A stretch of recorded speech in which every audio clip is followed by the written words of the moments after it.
Les amis, ravi de vous retrouver aujourd'hui pour une nouvelle vidéo et nous sommes à la veille de la plus grande journée de football de 2024 puisque demain on aura deux quarts de finale absolument électriques. D'ailleurs c'est le titre de la miniature de cette vidéo, électrique avec un S parce qu'on va avoir deux matchs absolument exceptionnels. On aura tout d'abord le match de 18h entre l'Allemagne et l'Espagne, puis le match de 21h entre la France et le Portugal, la plus grande journée de football de 2024 puisqu'on a deux chocs, quatre équipes de classe mondiale que l'on voyait toutes atteindre ce stade-là de la compétition. Maintenant, il ne peut en rester que deux. J'ai un peu l'impression d'être dans koh, mais il ne peut en rester que deux malheureusement. Et c'est un peu frustrant, surtout quand on voit que dans notre tableau, il y a des équipes comme la Suisse ou la Turquie qu'on ne voyait pas vraiment arriver là. Sans vouloir faire le puriste, j'aurais quand même aimé qu'on ait tous les favoris dans un Final 8 All-Star. Maintenant, je pense que les surprises font partie du football. La Suisse, la Turquie, ce sont des équipes qui méritent d'être là, mais sans faire le puriste, j'aurais vraiment aimé avoir vraiment toutes les grosses équipes un peu sur ce Final 8. Mais il faut des surprises en football et dans le tableau de gauche, il y en a un peu moins et on a vraiment les chocs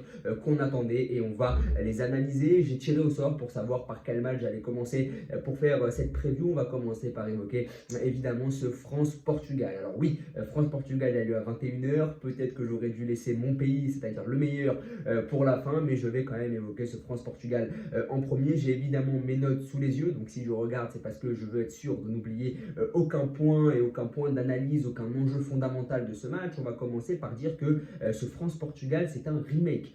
C'est un remake de l'Euro 2016, évidemment, l'une de mes premières grandes peines en tant que supporter de l'équipe de France. Un remake de l'Euro 2000 aussi, pour les plus anciens d'entre vous, évidemment, demi-finale de l'Euro 2000 qui avait débouché d'ailleurs sur une victoire de l'équipe de France en 2000 sur la finale face à l'Italie. Mais France-Portugal, c'était la demi-finale de l'Euro 2000 avec un but de Zinedine Zidane sur penalty à la 117e minute pour venir libérer le peuple français face à une très vaillante équipe portugaise et une énorme génération à ce moment-là. Donc c'est un classique de l'Euro, ce France-Portugal, mais la dernière déception en date, c'est évidemment cet Euro 2016, une France favorite, une France à domicile qui s'est inclinée face à un Portugal qui avait fini troisième de son groupe, qui avait perdu Cristiano Ronaldo lors de la première mi-temps, mais qui avait fini par gagner sur ce but d'Eder en prolongation. Une énorme désillusion pour l'équipe de France. On se rappelle tous de cette image des joueurs portugais qui accourent pour venir tous se congratuler. Griezmann qui est là, main sur les hanches, à se demander comment la France avait pu perdre cette finale. Donc il y a un petit parfum de revanche quand même, parce qu'on est quand même 8 ans après. Il y a eu un seul Euro depuis, donc c'est quand même relativement récent à l'échelle du football. Donc il y aura une volonté un peu de se venger pour les Bleus qui étaient là en tout cas en 2016. Donc Antoine Griezmann, il me semble qu'il n'y a que lui. J'irai voir peut-être N'Golo Kanté aussi, mais ils ne sont pas nombreux à avoir été là en 2016. Griezmann, Kanté, Giroud, Kingsley Coman.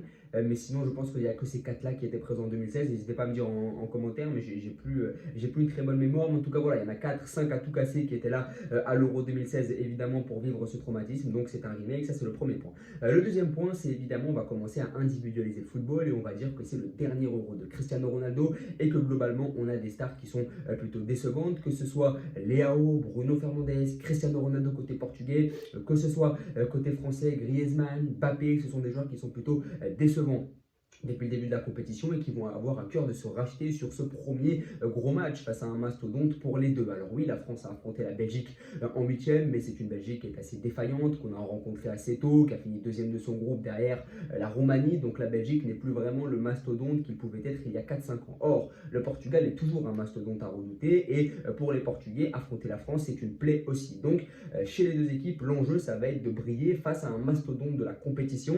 Donc c'est vraiment un choc qui va avoir lieu avec des joueurs qui sont évidemment défaillants sur le plan individuel depuis le début de la compétition, que ce soit le trio ou le quatuor, même portugais, donc Leao, Bruno, Silva et CR7, et côté français, Griezmann, Mbappé. Je ne sais même pas si à eux 5, 6, ils comptabilisent plus de 2 buts dans la compétition.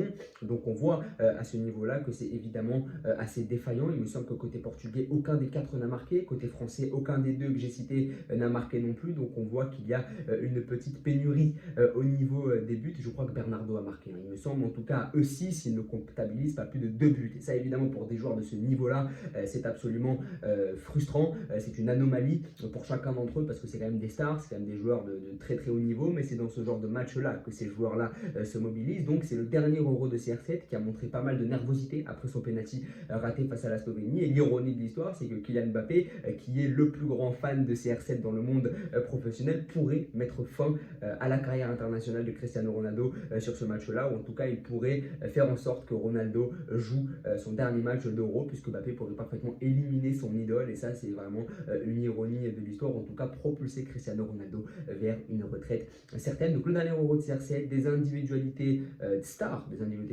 des joueurs de grande qualité qui ne sont pas au niveau depuis le début de la compétition. Donc ça va nous offrir un France-Portugal avec beaucoup d'enjeux pour les individualités de chaque équipe, et évidemment une cristallisation avec ce choc à distance entre CR7 et Mbappé, deux joueurs qui sont décevants, deux joueurs qui ont un storytelling quand même assez important et assez sympathique à raconter. Mbappé est fan de CR7, voir Mbappé éliminer CR7, ce serait complètement dingue. Donc là aussi, c'est évidemment important à notifier. Au niveau des styles de jeu, on a une France très solide défensivement, on a une France qui a montré pas mal d'inefficacité offensive, il faut bien le notifier.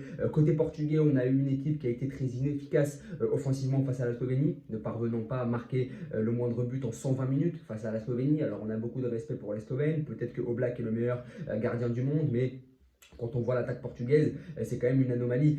Là aussi, de se dire c'est une ignominie, même comme dirait l'autre, de se dire que cette équipe portugaise n'a pas réussi à marquer un seul but à la Slovénie en 120 minutes. Donc voilà, un Portugal qui a été décevant offensivement sur le huitième de finale, une France qui est inefficace aussi offensivement depuis le début de la compétition, puisque aucun joueur de l'équipe de France n'a marqué dans le jeu dans cet Euro. Mais on a une équipe de France qui est solide derrière face à un Portugal qui a tout de même montré quelques failles.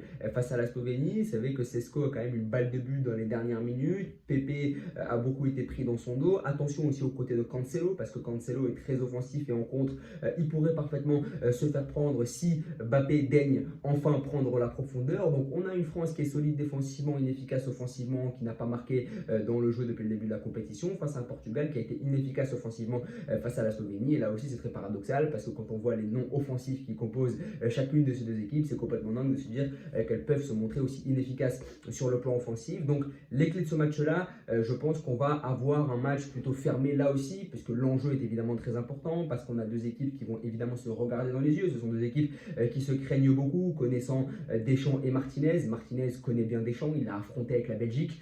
Je pense qu'il sait qu'avec Deschamps, il ne vaut mieux pas se jeter dans la gueule du loup et commencer à tout s'attaquer. Je pense que Martinez va quand même conserver une certaine réserve, peut-être même essayer de faire un changement défensif au milieu, parce que au milieu c'est particulièrement offensif avec Palhinha, Vitinha et Fernandez. Pourquoi pas essayer d'en sortir un pour avoir plus de stabilité? Pourquoi pas la titularisation de Danilo Pereira, le milieu de terrain du Paris Saint-Germain? Donc là aussi ça reste à voir, mais au niveau tactique c'est les clés du match. Selon moi, on peut prendre les Portugais dans le dos via Pep, via Cancelo qui laisse quand même pas mal de failles. Pepe c'est l'âge évidemment qui veut ça. Cancelo c'est le fait qu'il a toujours eu des lacunes défensives et qu'on a les joueurs du point de vue de la vitesse, notamment Mbappé, pour essayer de déséquilibrer un peu tout ça. Pourquoi pas une entrée de Barcola, de Kingsley Coman. Et côté français, je pense que sur les frappes de loin, on peut quand même être assez friable. On défend particulièrement bas et les Belges nous ont tout de même inquiétés sur le huitième de finale justement. En tirant de loin, Lukaku, De Bruyne ont eu leurs occasions sur des frappes lointaines, donc attention tout de même au dos des joueurs portugais, et attention à cette équipe de France qui défend en bloc et donc évidemment plus friable sur les frappes de loin. Il y a évidemment aussi ce qu'il faut prendre en compte, c'est les gardiens. Diogo Costa a sorti une énorme séance de tir au but face à la Slovénie. Si on en vient à arriver au tir au but, parce que je vois un match fermé, je vois un match très équilibré entre deux équipes qui se connaissent et qui se redoutent, donc on pourrait bien aller jusqu'au bout évidemment de la nuit sur ce match face au Portugal. Attention, Diogo Costa qui est en confiance, qui a fait une superbe séance de tir au but face à la Slovénie. Alors oui, Maignan a repoussé un péno sur cet Euro avant que l'arbitre ne veuille le réaccorder à Lewandowski pour un pied qui a dépassé la ligne. Mais bon, pour moi, Maignan a arrêté un pénalty face à Lewandowski et il est en confiance, et Maignan est bien meilleur que pouvait l'être Hugo Lloris sur les séances de tir au but. Mais attention, Diogo Costa est en confiance. Donc si ce match vient à s'éterniser, qu'on arrive en prolongation, voire même au tir au but, on sait que dans les compétitions internationales, c'est très important. Les pénaltys, le fait que les gardiens soient bons dans ce domaine-là, ça nous a coûté énormément, nous en tant que Français, le fait que nos gardiens ne soient pas bons sur les séances de tir au but. Je rappelle que la dernière séance de tir au but que les Bleus ont remportée, c'était en 98, donc ça commence à remonter. Donc voilà, c'est important aussi de se dire que Diogo Costa est en confiance, il a sorti 3 pénaux face à la Slovénie. Maignan est bon dans l'exercice, mais il n'a pas eu la chance malheureusement de pouvoir, enfin la chance. il n'a pas eu la chance pour l'instant, c'est relatif, mais il n'a pas eu la chance de pouvoir sortir des pénaux sur une séance de tir au but. Et puis en termes de forme, on a quand même une équipe portugaise qui a joué des prolongations sur le huitième de finale, même si les Portugais ont fait tourner sur le troisième match et les Bleus non, donc ça rééquilibre un peu la balance physiquement, mais peut-être que ces 30 minutes de prolongation vont jouer sur les organismes portugais. On a fait presque 10 minutes sur le France-Portugal, je ne pensais pas que ce serait aussi long, je vais être un peu plus court sur le Allemagne-Espagne évidemment, mais on va maintenant parler du Allemagne-Espagne pendant peut-être 6 minutes, 5 ou 6 minutes, comme ça nous fera une vidéo de 15-16 minutes, ça peut être pas mal, j'espère tenir mon engagement. Mais voilà, sur ce Allemagne-Espagne, le premier enjeu, je vais encore une fois individualiser le football, mais ce Allemagne-Espagne, c'est le duel à distance entre deux duos de grands talents, Yamal Williams d'un côté chez les Espagnols, Wirtz Musiala chez les Allemands. Et là aussi, je me suis amusé à me dire quel duo je préférais entre les deux et j'ai tranché. Je préfère évidemment Wirtz et Musiala, mais j'ai un avis nuancé là-dessus. Je pense qu'en club, je pense que Wirtz et Musiala sont davantage voués à être des rivaux en club et c'est là qu'ils vont tirer le meilleur de leur potentiel. Donc en club et sur le plan strictement individuel, si je devais prendre chacun des joueurs, je préfère Wirtz et Musiala. Maintenant, en termes de complémentarité, de relations humaines, vous savez que Yamal et Williams ont l'air très amis. En termes de complémentarité, en termes de jeu collectif à deux, je préférais quand même Yamal et Williams. Je pense qu'en sélection, Yamal et Williams sont au-dessus, mais en club, quand il s'agit de vraiment repousser ses limites pour être le meilleur, je préfère Wirtz et Musiala. Donc Wirtz et Musiala individuellement, mais en termes de collectif, en termes de duo clair et précis, je préfère quand même Yamal Williams. Donc on a quand même ce choc entre deux duos de grande qualité, Yamal Williams qui sont excellents depuis le début de la compétition, et c'est un euphémisme que de le dire, et de l'autre côté, un Wirtz qui a été mis sur le banc, qui a peut-être été moins bon sur la phase de poule, peut-être est-il un peu fatigué de sa longue saison avec Leverkusen, et un Jamal Musiala qui est meilleur buteur de la compétition et qui est pour le moment énorme. Donc c'est pour ça que je dis qu'individuellement je préfère les Allemands, parce que pour moi Musiala sur le plan individuel ça reste au-dessus pour le moment de Yamal et Williams. Donc le premier enseignement ça va être l'enjeu de ces stars-là. Ça va être vraiment ce que vont proposer ces stars sur ce match de très haut niveau, sur ce qui est peut-être le plus grand match de leur carrière, pour le moins le match le plus important de la carrière de chacun de ces quatre jeunes hommes. Donc évidemment là aussi on va voir comment est-ce qu'ils vont réagir à la pression de ce genre de match. Évidemment, on va voir comment est-ce que Yamal va réussir à porter l'Espagne sur ce quart de finale face à une Allemagne à domicile. Est-ce que Musiala, sur un quart de finale à domicile, va pouvoir, face à la meilleure équipe de la compétition, l'Espagne, porter sa sélection? Ça n'est pas la même chose que de porter l'Allemagne face à la Hongrie, face à la Suisse, que de porter l'Allemagne face à l'Espagne en quart de finale à domicile. Donc là aussi, il va y avoir des enseignements très riches. Les deux équipes sont les deux équipes les plus offensives du tournoi, avec la philosophie de jeu la plus moderne. Donc là aussi, je l'ai mis dans mes notes, ce sont quand même deux équipes qui proposent du jeu. On peut leur reprocher pas mal de choses à ces équipes-là. C'est vrai qu'elles laissent des espaces dans le dos, c'est vrai qu'elles peuvent être friables défensivement. Et encore, l'Espagne est la meilleure défense de la compétition avec l'équipe de France. Mais ce qu'on ne peut pas reprocher à ces équipes-là, c'est de ne pas avoir d'ambition. Ces équipes ont de l'ambition, ces équipes vont de l'avant, ces équipes ont des joueurs de qualité. On va le voir dans le point d'après, mais on a quand même des joueurs de grand talent des deux côtés, deux coachs qui prônent l'offensive, que ce soit Luis de la Fuente qui a été évidemment biberonné aux idées de jeu du FC Barcelone, en tout cas d'un jeu très espagnol dans les catégories de jeunes de la Roja, que ce soit Nagelsmann qu'on ne présente plus bien sûr pour sa philosophie. Donc on a des coachs qui sont biberonnés au football moderne et qui ont à cœur de proposer du jeu. Donc les deux équipes les plus offensives du tournoi, la meilleure défense pour l'Espagne, des joueurs de grand talent devant, et il y a aussi la bataille du milieu. Mais ça, c'est mon autre point. Je pense qu'en football, c'est très important d'être bon dans le milieu de terrain. D'un côté, on a Rodri, Fabian, qui est peut-être le meilleur joueur de la compétition depuis le début du tournoi, et Pedri. Et de l'autre côté, on a Kroos, Gundogan et Andrich. Alors Andrich, il fait un peu tâche au milieu de ces mecs-là, mais Andrich, c'est quand même un joueur qui a été champion d'Allemagne avec le Bayer Leverkusen de Xabi Alonso. Donc là aussi, ça n'est pas à négliger. Mais on a une bataille de milieu de terrain avec des joueurs de grand talent. Et là aussi, ça va être très intéressant parce que ce sont des équipes qui sont joueuses. Et quand les équipes sont joueuses, la bataille se joue au milieu. Alors oui, les ailes sont virevoltantes, que ce soit avec Wirtz Musiala d'un côté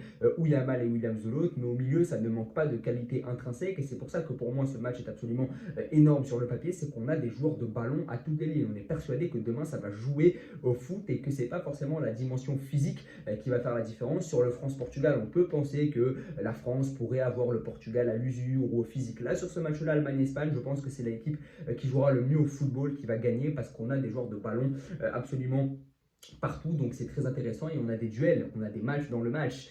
D'un côté, Williams-Kimmich, on sait que Kimmich avait beaucoup souffert face à un ailier gauche virevoltant en Ligue des Champions, à savoir Vinicius. Le fait de reprendre un autre ailier gauche virevoltant, est-ce que ça va le mettre en danger? On sait qu'il n'a pas eu beaucoup d'adversité.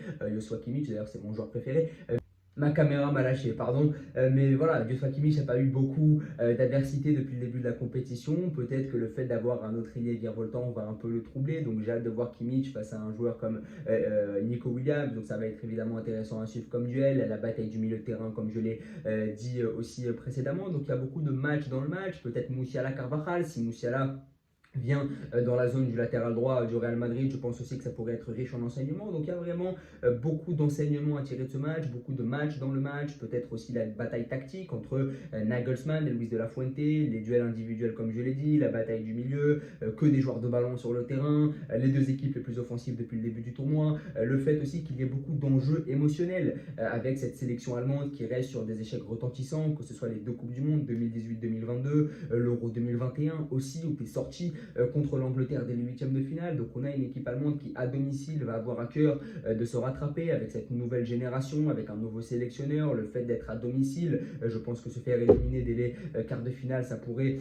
constituer un problème pour les supporters allemands. On sait évidemment qu'à domicile c'est toujours compliqué à digérer. Là tu affrontes la meilleure équipe du tournoi, donc si tu en viens à éliminer l'Espagne, ça peut vraiment lancer une vraie dynamique, une vraie ferveur populaire du côté de l'Allemagne. Et là ça pourrait être vraiment très intéressant aussi. Ça pourrait lancer le début d'une histoire, le début d'un storytelling. Donc évidemment, il y a beaucoup d'enjeux, beaucoup de pression autour des Allemands. Les Allemands ont beaucoup plus de pression que les Espagnols parce que les Allemands ont connu beaucoup plus d'humiliation que les Espagnols ces dernières années, parce que les Allemands sont tout de même à domicile, donc ils vont avoir énormément de pression sur les épaules avec beaucoup de jeunes joueurs comme Musiala dont on attend beaucoup. Donc attention, et attention aux Espagnols aussi. Les Espagnols avec cette nouvelle génération que les Espagnols attendent beaucoup. Il y a Yamal, Williams, Pedri, donc là aussi beaucoup de pression autour des Espagnols qui vont vouloir laver l'affront de la Coupe du Monde 2022, le fait de ne pas avoir pu atteindre la finale de l'Euro 2021 sur cette séance de tir au but cruel face à l'Italie. Donc il y a beaucoup d'enjeux quand même sur ce match-là, avec deux équipes qui ont globalement été déçues, j'allais dire déçues par la vie, mais déçues par le football sur les dernières années, et deux équipes, en tout cas deux mastodontes blessés, deux bêtes blessées sur les dernières compétitions internationales qui vont vouloir absolument se racheter. Et je pense qu'on va avoir un très beau duel. Je vois un match ouvert, et si je devais donner mes pronos des deux matchs, ce sera la conclusion. Sur le France-Portugal, je vois une victoire de l'équipe de France 2-1, et sur le Allemagne-Espagne, je vois une victoire de l'Allemagne, pardon, j'ai dit l'Espagne, de l'Allemagne, pardon, ce sera pour moi en prolongation, je vois 2-1 pour les Allemands, donc voilà, 2-1 pour l'équipe de France, 2-1 pour l'Allemagne, et je vois le France-Allemagne en demi-finale. En tout cas, n'hésitez pas à me dire ce que vous en pensez, à vous abonner, à liker et à partager. Merci beaucoup.